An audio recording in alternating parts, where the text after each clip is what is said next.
yesterday at the Vatican City.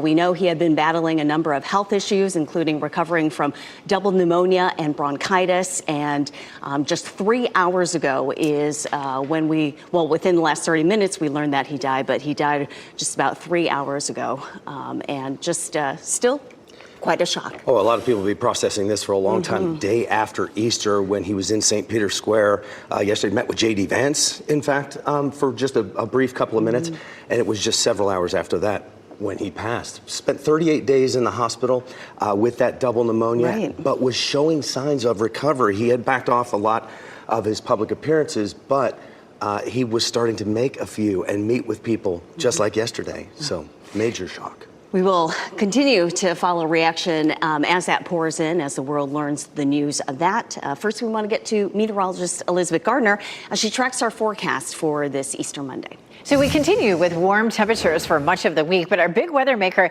is the pattern change that brings us stormy conditions, and that begins tomorrow. We'll take a live look outside at North Hills. Things are quiet. We did see, some cloud cover on and off yesterday. We're going to continue to see that trend. 69 is our temperature, though, so we're starting very warm this morning. It's 64 in Roxborough, 62 in South Hill, 63 in Goldsboro, 65 in Southern Pines. Hour by hour, our temperature climbs up to 76 at lunchtime, and again, a very warm afternoon with temperatures in the mid-80s. Coming up, we're going to take a closer look at when we begin to see the rain rolling in and how many days in a row we could see it.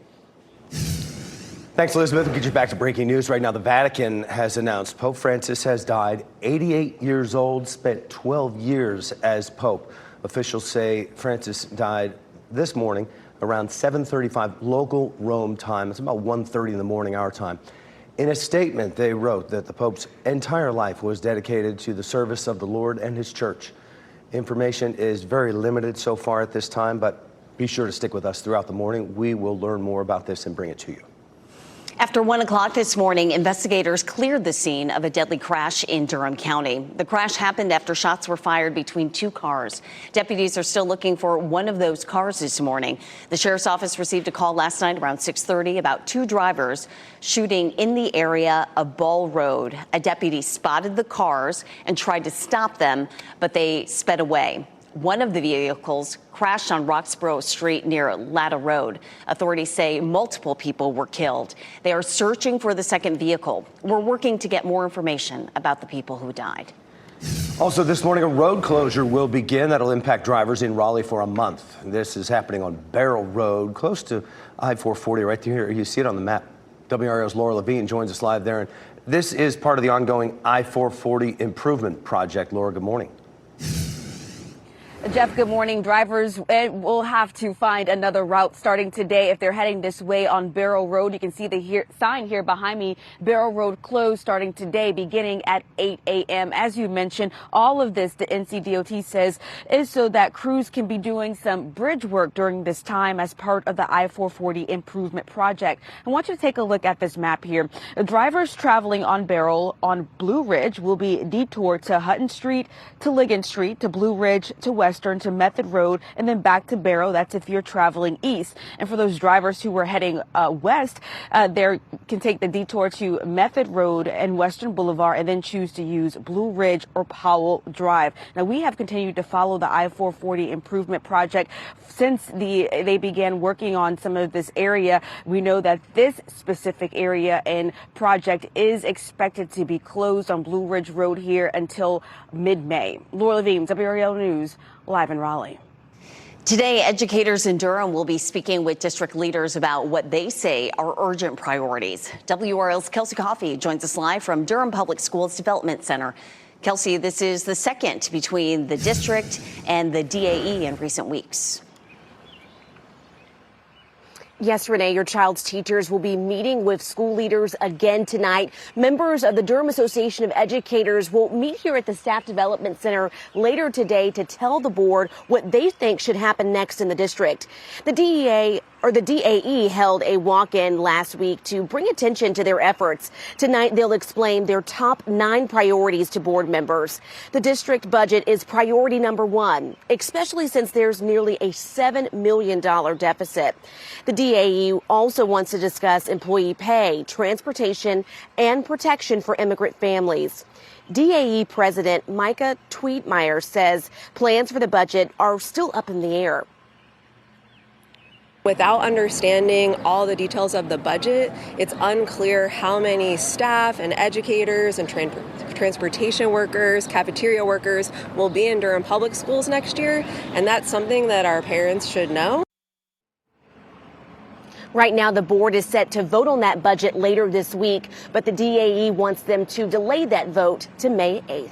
Kelsey Coffey, WRAL News, live in Durham.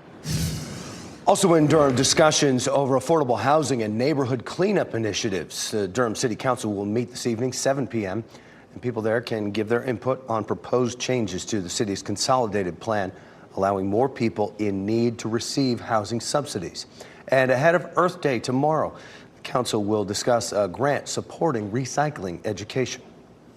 Classes at Florida State University are set to resume today. This comes just 3 days after shooting on campus that killed 2 and injured 6 others. The university says it is offering remote options and waiving mandatory attendance to allow students more time to process the tragedy.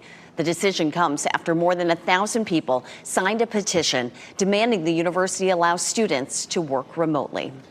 We're learning more about a man who was hit and killed by a minivan in Fayetteville. This happened in front of a home on Tangoro Lane Saturday night. A neighbor says a minivan drove into a yard, hitting a man who was standing in a driveway there. And then when I went over there, when I was on the phone with 911 to see if he was breathing, pretty sure I seen him take his last breath or very close to it. He says he doesn't know much about the people involved other than they were a couple.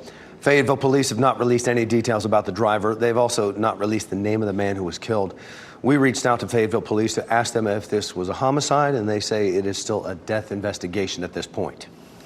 At least 4 people were taken to the hospital after a wrong-way crash on US 70 in Selma. The WRAL Breaking News Tracker was at the scene yesterday.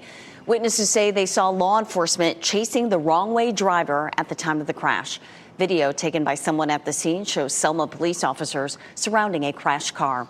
We're working to learn more about exactly what happened and the conditions of the people involved. The Houthi rebels in Yemen say the U.S. military conducted new airstrikes late last night.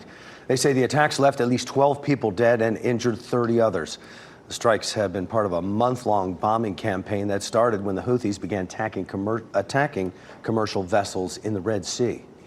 North Carolina Democrats hope to pass a maternal care bill in this session. It is the latest version of what's known as the Momnibus bill to improve outcomes, especially for Black women.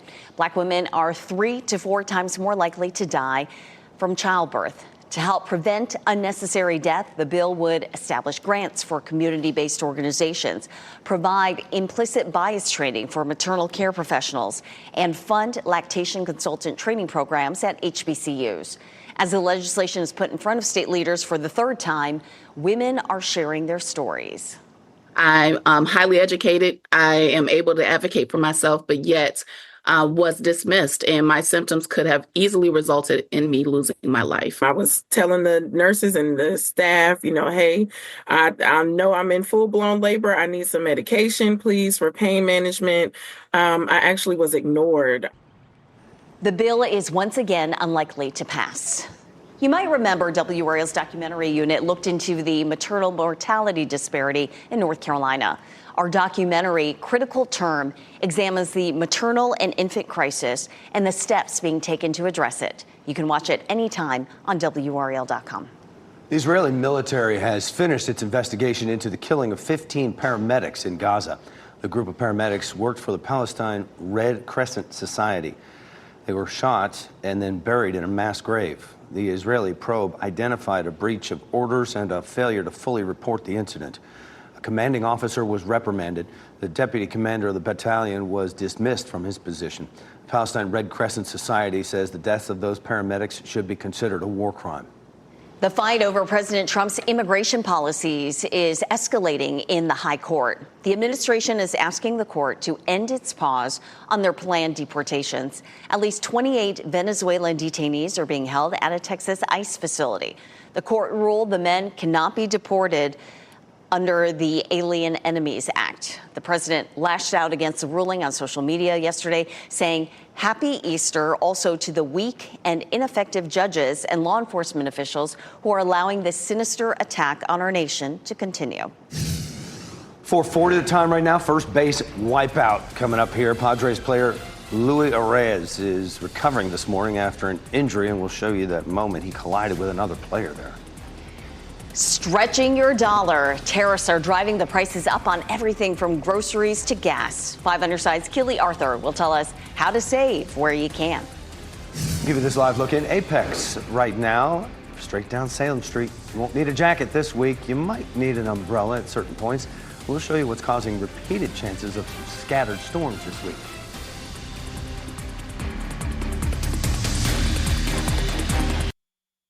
From the WRAL Severe Weather Center, North Carolina's most experienced team of meteorologists.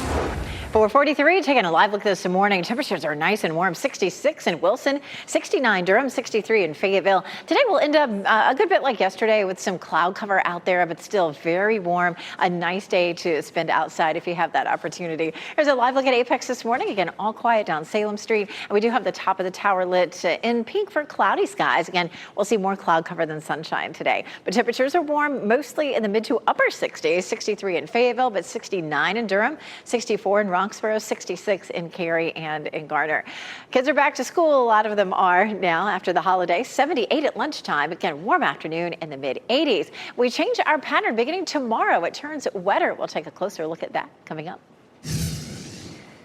Elizabeth, thanks. San Diego Padres first baseman Luis Arraez was stretchered off the field last night after a collision with another player. During the Padres-Astros game in Houston last night, Arraez collided with second baseman Mauricio Dubon while running to first base. Medics rushed to help the hitter, and after about 10 minutes, he was placed on a stretcher. Arraez was taken to the hospital where he is said to be doing okay. Young kids showing up for school high on products they bought in the shop across the street. For it to go down to middle school, and my daughter's a middle schooler, to see that was even more concerning. And tomorrow night at 6, WRAL investigates the vape shop where the middle schoolers say they bought those products and the undercover operation that led to the charges against that shop owner. We'll also hear what lawmakers are doing to try to keep these products out of the hands of children. WRAL investigates protecting your family. That's tonight at 6 p.m. With prices on the rise and new tariffs likely to push them even higher, stretching your dollar has never been more important. 5 on your side's Keely Arthur has expert-backed tips to help you save money where it matters most. From the gas station to the grocery store, it is no doubt that families are feeling the financial pinch. But you can make some smart, simple changes that will have a real difference on your budget. Cooking at home gives you a ton of control over your budget, and you'll find you'll save a lot, maybe even hundreds, just by swapping out a few meals out for a few meals cooked at home. Consumer Reports tested 11 food categories and found store brand items that tested just as good as name brands at up to 62% less money. Want to save even more? Stick to a list and buy in bulk when it makes sense.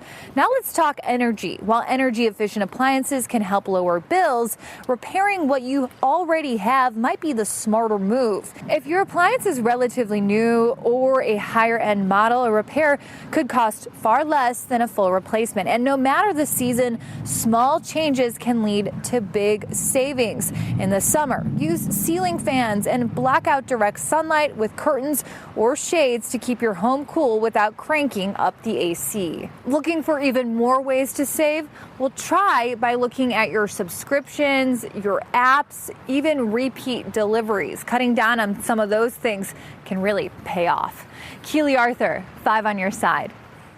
Sam's Club members, you want to listen up to this. The way you check out at the store will be changing soon. The store is going to phase out checkout lanes at all of its stores. It'll let customers scan their items through an app as they shop. Tests for the new system began last year. Shoppers can use the new Just Walk, Just Go process with the Sam's Club app.